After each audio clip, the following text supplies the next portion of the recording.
বিসমিল্লাহির রহমানির রহিম। সুপ্রিয় শিক্ষার্থীবৃন্দ, AH অ্যাকাউন্টিং জোনের পক্ষ থেকে আমি এরশাদ হোসেন আসাদ তোমাদেরকে জানাচ্ছি অভিনন্দন ও শুভেচ্ছা। আজকে আমি আলোচনা করব একাদশ ও দ্বাদশ শ্রেণীর ব্যবসায় সংগঠন ও ব্যবস্থাপনা প্রথম পত্রের চতুর্থ অধ্যায় অংশীদারি ব্যবসায়। আজকের আলোচনার মূল বিষয়বস্তু হলো অংশীদারি ব্যবসায় কি, অংশীদারি ব্যবসায়ের বৈশিষ্ট্য। আজকের আলোচনার মূল বিষয়বস্তু অংশীদারি ব্যবসায় কি, অংশীদারি ব্যবসায়ের বৈশিষ্ট্যসমূহ। প্রিয় শিক্ষার্থীবৃন্দ, এই অধ্যায়টি ব্যবসায় সংগঠনের জন্য খুবই গুরুত্বপূর্ণ। এই অধ্যায় থেকে ইন্টারমিডিয়েট পরীক্ষায় কমপক্ষে একটি, এমনকি দুটি প্রশ্নও থাকতে পারে। ঢাকা বিশ্ববিদ্যালয় থেকে শুরু করে সকল ভার্সিটি ভর্তি পরীক্ষায় দুটি থেকে তিনটি কোশ্চেন এখান থেকে থাকতে পারে। তাহলে আমরা এই অধ্যায়টিকে খুবই গুরুত্ব সহকারে শিখব। তাহলে আমি চলে যাচ্ছি আমার মূল আলোচনায়। শুরুতেই আমরা অংশীদারি ব্যবসায়ের সংজ্ঞা শিখব। এটা সৃজনশীলের ক নাম্বার কোশ্চেনে থাকে, কোনো কোনো ক্ষেত্রে খ নাম্বারে থাকে অংশীদারি ব্যবসায় বলতে কি বোঝো। তা আমরা সংজ্ঞাটা শিখলে আমরা অংশীদারি ব্যবসা বলতে কি বোঝো, অংশীদারি ব্যবসা কি, অংশীদারি ব্যবসায় কাকে বলে অ্যান্সার করতে পারবো। তাহলে আমি এমনই একটি সংজ্ঞা তোমাদেরকে তুলে ধরব যে সংজ্ঞাটি একান্তই আমার গবেষণালব্ধ একটি সংজ্ঞা। দুই বা ততোধিক ব্যক্তি স্বেচ্ছায় একত্রে মিলিত হয়ে মুনাফা অর্জনের উদ্দেশ্যে মূলধন সরবরাহের মাধ্যমে প্রচলিত আইন অনুযায়ী চুক্তি মোতাবেক যে ব্যবসায় গঠন করা হয় তাকে অংশীদারি ব্যবসায় বলে। আমি আবারও বলছি, দুই বা ততোধিক ব্যক্তি স্বেচ্ছায় একত্রে মিলিত হয়ে মুনাফা অর্জনের উদ্দেশ্যে মূলধন সরবরাহের মাধ্যমে প্রচলিত আইন অনুযায়ী চুক্তি মোতাবেক যে ব্যবসায় গঠন করা হয় তাকে অংশীদারি ব্যবসায় বলে। আমার এই সংজ্ঞাটিতে তোমরা অংশীদারি ব্যবসার 6টি মূল বা মৌলিক বৈশিষ্ট্য খুঁজে পাবে। এই 6টি বৈশিষ্ট্যের একটি বৈশিষ্ট্য বাদ পড়লে অংশীদারি ব্যবসায় গঠন করা যায় না। তাহলে দেখা যাক অংশীদারি ব্যবসার সেই 6টি বৈশিষ্ট্য কি। এখানে 1 নম্বর বৈশিষ্ট্যটা হলো দুই বা ততোধিক ব্যক্তি, এটাকে আমরা একটা বক্স করলাম। দ্বিতীয়টা হলো স্বেচ্ছায় একত্রে মিলিত। 3 নম্বর বৈশিষ্ট্যটা হলো মুনাফা অর্জন। 4 নম্বর বৈশিষ্ট্যটি হলো মূলধন সরবরাহ। 5 নম্বর বৈশিষ্ট্য হলো প্রচলিত আইন। 6 নম্বর বৈশিষ্ট্য হলো চুক্তি। তাহলে আমরা 1 নম্বর বৈশিষ্ট্য কি পেলাম? এই 1 নম্বর বৈশিষ্ট্য হলো দুই বা ততোধিক ব্যক্তি। একটা অংশীদারি ব্যবসায় দুই বা ততোধিক ব্যক্তি নিয়ে গঠিত হয়। এখানে দুজন সর্বনিম্ন, সর্বোচ্চ সাধারণ ব্যবসার ক্ষেত্রে 20 জন, ব্যাংকিং ব্যবসার ক্ষেত্রে 10 জন ব্যক্তি নিয়ে অংশীদারি ব্যবসা গঠিত হয়। 2 এর কমও হবে না, আবার 20ও হবে না, 20-এর বেশি হবে না। তাহলে 2 বা ততোধিক ব্যক্তি নিয়ে অংশীদারি ব্যবসা গঠিত হয়। 2 নম্বর বৈশিষ্ট্য হলো স্বেচ্ছায় একত্রে মিলিত হওয়া। স্বেচ্ছায় একত্রে মিলিত হওয়া। আমার পরিবার পরিজন, আত্মীয় স্বজন, বন্ধু বান্ধব, প্রতিবেশী থেকে যারা স্বেচ্ছায় স্ব ইচ্ছায় আগ্রহী তাদেরকে নিয়েই অংশীদার ব্যবসা গঠন করতে হবে। জোরপূর্বক ভয় প্রদর্শন করে অংশীদার ব্যবসার অংশীদার বানানো যাবে না। তাহলে 2 নম্বর বৈশিষ্ট্য কি গেল? স্বেচ্ছায় একত্রে মিলিত হওয়া। 3 নম্বর বৈশিষ্ট্যটা হলো মুনাফা অর্জন।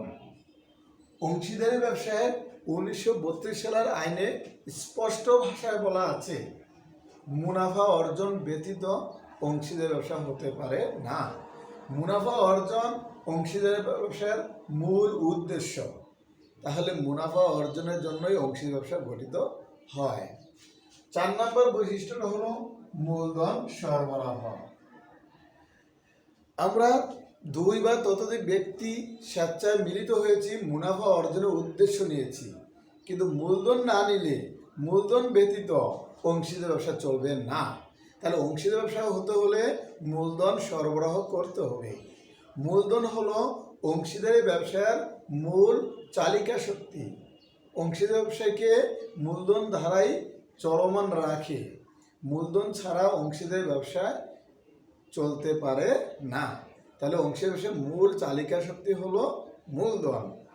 5 নম্বর বৈশিষ্ট্যটি হলো প্রচলিত আইন। তো এই প্রচলিত আইন বলতে আমরা কি বুঝি? অংশীদার ব্যবসা শুধু বাংলাদেশ নয়, সমগ্র বিশ্বেই এই ব্যবসাটি ব্যাপক জনপ্রিয়। এই ব্যবসাটি প্রত্যেকটা দেশের নিজস্ব কিছু আইন কানুন মেনেই পরিচালিত হয়। তেমনি বাংলাদেশে 1932 সালের আইনটা প্রচলিত, তাই 1932 সালের আইন মেনেই অংশীদার ব্যবসা গঠন করতে হবে। তাহলে প্রচলিত আইন বলতে যে দেশে ব্যবসাটা প্রতিষ্ঠিত সেই দেশের প্রচলনকৃত আইনকেই বলা হয় প্রচলিত আইন। তাহলে বাংলাদেশে 1932 সালের আইন অনুযায়ী অংশীদার ব্যবসা গঠিত হবে এবং পরিচালিত হবে। 6 নম্বর মৌলিক বৈশিষ্ট্যটি হলো চুক্তি। এই চুক্তি হলো অংশীদারি ব্যবসার মূল বৈশিষ্ট্য। চুক্তি ব্যতীত অংশীদারি ব্যবসা গঠন হতে পারে না। চুক্তি হলো অংশীদারি ব্যবসার মূল গঠনতন্ত্র। চুক্তির আলোকে অংশীদারি ব্যবসা পরিচালিত হয়। অংশীদারি ব্যবসার সমস্ত কার্যাবলী, সমস্ত নিয়ম কানুন চুক্তিতে উল্লেখ থাকবে। তাহলে প্রিয় শিক্ষার্থীবৃন্দ, আজকে আমরা কি শিখলাম? অংশীদারি ব্যবসার সংজ্ঞা থেকে বৈশিষ্ট্য না বৈশিষ্ট্য থেকে সংজ্ঞা? আমি বলবো বৈশিষ্ট্য থেকে সংজ্ঞা। আগে অংশীদারি ব্যবসার কি কি উপাদান নিয়ে গঠিত হবে তা তৈরি হয়েছে, তারপর এটাকে মিলিয়ে একটা ব্যবসার রূপ দাঁড় করানো হয়েছে। তাহলে আমরা আসো আবার একটু আলোচনা করি।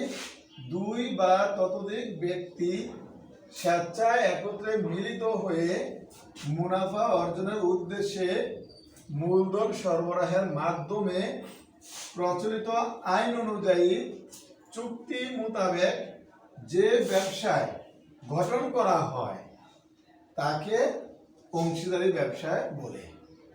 2 বা ততোধিক ব্যক্তি স্বেচ্ছায় একত্রে মিলিত হয়ে মুনাফা অর্জনের উদ্দেশ্যে মূলধন সরবরাহের মাধ্যমে প্রচলিত আইন অনুযায়ী চুক্তি মোতাবেক যে ব্যবসায় গঠন করা হয় তাকে অংশীদারি ব্যবসায় বলে।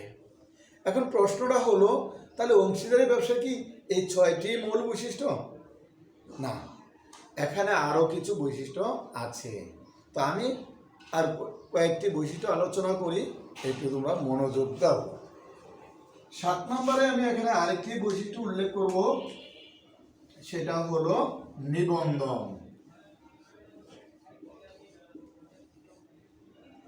নিবন্ধন অংশীদারি ব্যবসার মূল বৈশিষ্ট্য মধ্যে একটি পড়ে। নিবন্ধন অংশীদারি ব্যবসার জন্য বাধ্যতামূলক নয়, তবে নিবন্ধিত প্রতিষ্ঠান অনিবন্ধিত প্রতিষ্ঠানের তুলনায় কিছু বাড়তি সুযোগ সুবিধা পেয়ে থাকে। তাই নিবন্ধন করাটা কি উচিত?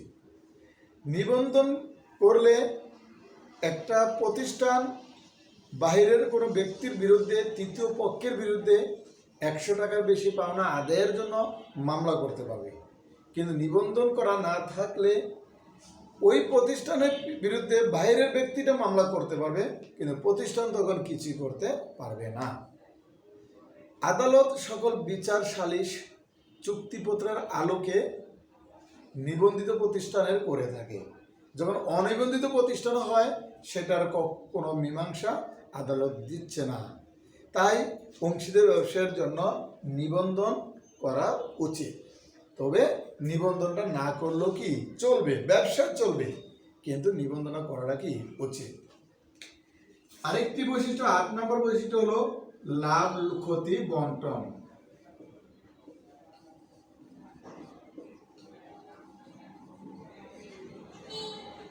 অংশীদারি ব্যবসায়ের অংশীদারদের মাঝে লাভ ক্ষতি বন্টন করা হয়ে থাকে। 1932 সালের আইনে বলা আছে, অংশীদারি ব্যবসায় মুনাফা বা লাভ ক্ষতি বন্টনের হার উল্লেখ না থাকলে সমানুপাতে বন্টন করতে হবে, অর্থাৎ সমান অনুপাতে বন্টন করতে হবে। তবে এটাও অংশীদারি চুক্তিপত্রে উল্লেখ থাকতে হবে। লাভ ক্ষতি বন্টনটা হবে মূলত চুক্তির আলোকে, চুক্তিতে যেভাবে উল্লেখ আছে সেভাবেই বন্টন হবে। যদি বলা থাকে মূলধন অনুপাতে, মূলধন অনুপাতে। যদি বলা থাকে সমান অনুপাতে, সমান অনুপাতে। ওখানে বলা থাকতে পারে পার্সেন্টেজ আকারে, যে 5%, 10%, 3%, 2%, এই পার্সেন্টেজ আকারে। তার লাভ ক্ষতি বন্টনটাও অংশীদারি ব্যবসার একটি বৈশিষ্ট্য। 9 নম্বর আরেকটি বৈশিষ্ট্য হলো পারস্পরিক আস্থা।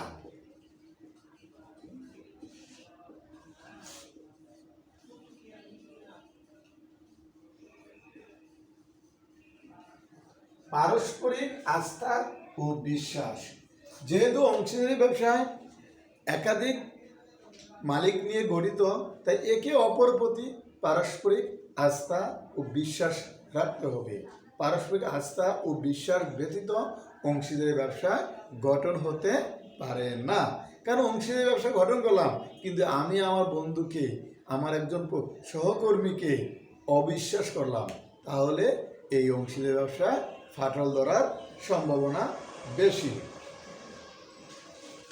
10 নম্বরে আরেকটি বৈশিষ্ট্য,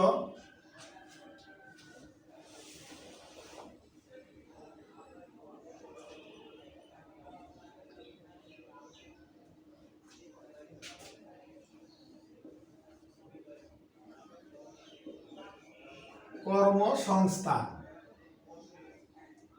অংশীদারি ব্যবসায়ে বেকারত্ব হ্রাস করে একাধিক ব্যক্তির কর্মসংস্থান সৃষ্টি করে, তাহলে এটিও অংশীদারি ব্যবসার একটি বৈশিষ্ট্য।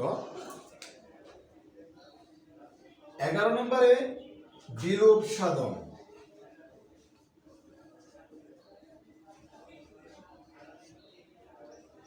অংশীদারি ব্যবসার অংশীদারি কার্যক্রমের বিলুপ্তি ঘটানোকে অংশীদারি ব্যবসার বিলোপ সাধন বলে। এখানে আইনের ধারা অনুযায়ী চুক্তির আলোকে অংশীদারি ব্যবসাকে বিলোপ ঘটানো যায়, তাহলে এটিও কি অংশীদারি ব্যবসার একটি বৈশিষ্ট্য। 12 নম্বর আরেকটি বৈশিষ্ট্য আমরা উল্লেখ করব, পরিচালনা।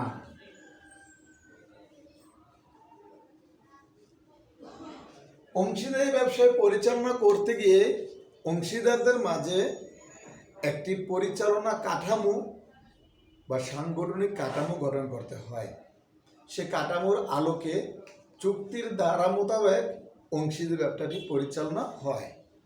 তাহলে চুক্তির ধারা মোতাবেক অংশীদারি ব্যবসায়টি পরিচালনা করতে হয়। তো প্রিয় শিক্ষার্থীবৃন্দ, আমি এখানে তোমাদের জন্য আজকে এই 12টি বৈশিষ্ট্য আলোচনা করলাম। এর বাইরেও আরও কিছু বৈশিষ্ট্য আছে, তবে এগুলো পড়লেই কি তোমাদের জন্য এনাফ। তো আমি তোমাদেরকে আমার এই লেকচারের পাশাপাশি মূল বইটা পড়ার জন্য পরামর্শ দেব। মূল বইটা তোমরা ভালো করে পড়বে। তাহলে বৈশিষ্ট্যগুলো কি আরেকবার স্মরণ করে দিচ্ছি। 2 বা ততোধিক ব্যক্তি 1 নম্বরে, 2 নম্বর হলো একত্রে মিলিত, স্বেচ্ছায় একত্রে মিলিত। 3 নম্বর মুনাফা অর্জন। 4 নম্বর মূলধন সরবরাহ। 5 নম্বর প্রচলিত আইন। 6 নম্বর চুক্তি। 7 নাম্বার নিবন্ধন, 8 নাম্বার লাভ ক্ষতি বন্টন, 9 নাম্বার পারস্পরিক আস্থা ও বিশ্বাস, 10 নাম্বার কর্মসংস্থান, 11 নাম্বার বিলোপ সাধন, 12 নাম্বার পরিচালনা। তাহলে এই 12টি বৈশিষ্ট্য তোমরা মনোযোগ সহকারে পড়বে।